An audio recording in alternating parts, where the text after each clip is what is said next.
Hello, I'm Kevin Simmons, NSS Space Ambassador, educator, and principal investigator for two NASA CubeSats. Today, I'd like to share a little bit with you about CubeSats and their importance in education, particularly with younger students.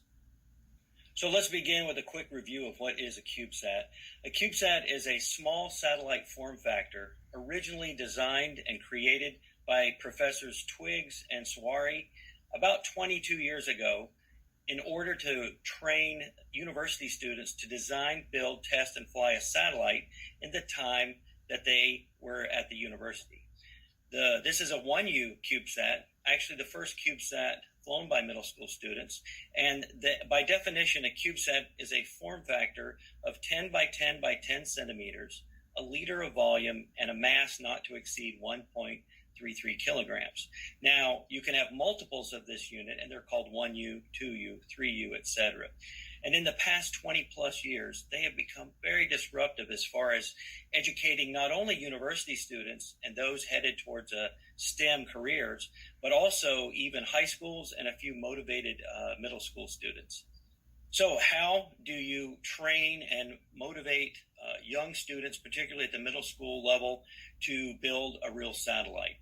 Well, the process that I used involved emulators, then tethered balloons, and high-altitude balloons. So first of all, the emulators we used were Raspberry Pis, and the students 3D printed CubeSat chassis. We used Wi-Fi dongles, and then we suspended the balloon a few hundred feet above the school, and then the students practiced using dashboards and talking to the sensors in the tethered balloon payload to send down data. Then we moved to high-altitude balloons, and what's important there is that we used a radio that would be very similar to the one that we flew in space, and it involved using the Global Star network. So we talked to a network of satellites high above us, and then all of our data came down through a dashboard.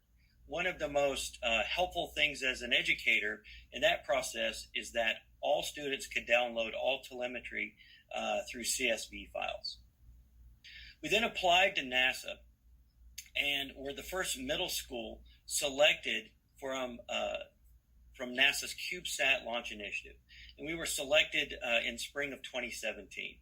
So for the next 18 months or so, we finished our design, build, and then testing. We had to go through a number of acceptance test procedures to meet the NASA requirements. We were assigned to Spaceflight Industries as our integrator. The group of students you see here flew to Seattle, and we integrated our satellite into something called the Free Flyer that would be mounted on top of a Falcon 9, which would directly deploy our satellite into space. Now, our first CubeSat was called the YSat-1, and its mission was to evaluate extremophile bacteria in space. And as you can see in this frame, on December 3rd, 2018, we did launch the YSat-1 into space as it was carried by this Falcon 9 from Vandenberg Air Force Base, deployed into a sun-synchronous orbit at about a 575 kilometer apogee orbit. We began immediately receiving telemetry from our experiment, which lasted about 3 weeks, and then we continued to receive heartbeat and other telemetry from our satellite for the entire 18 months of our FCC license before we shut it down. Now, the enthusiasm of our first satellite led to our now annual application to NASA with other ideas, so that my CubeSat students literally propose their own ideas, and whichever ideas are down selected for that year, those students become the co-investigators for that project. We had another satellite selected in 2019. It was called the CubeSat-1. It is scheduled to fly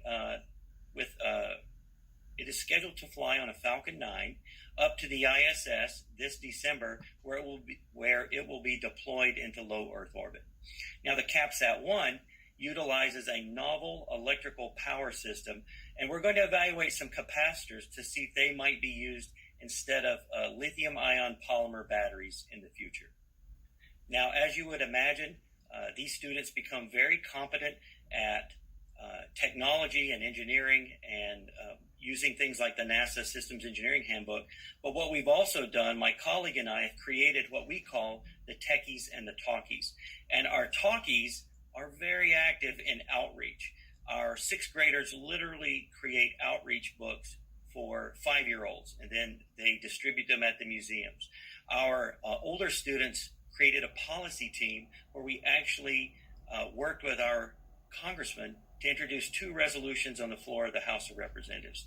We are active every year in Florida Space Day and the legislative blitzes by the National Space Society and Space Exploration Alliance and the AIAA-CVD as well.